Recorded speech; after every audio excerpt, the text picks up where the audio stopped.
بسم الله الرحمن الرحیم.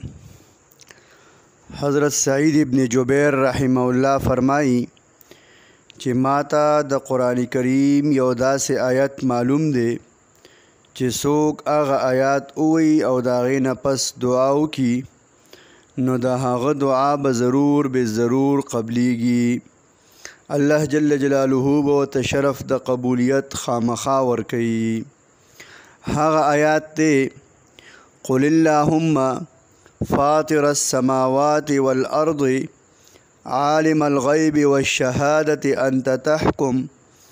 أنت تحكم بين عبادك فيما كانوا فيه يختلفون.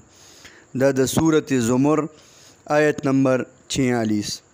څوک چې دا آیات اوی تلاوت وکي او د هغې نه پس دعا وکي نو الله پاک به دعا خامخا قبلوي.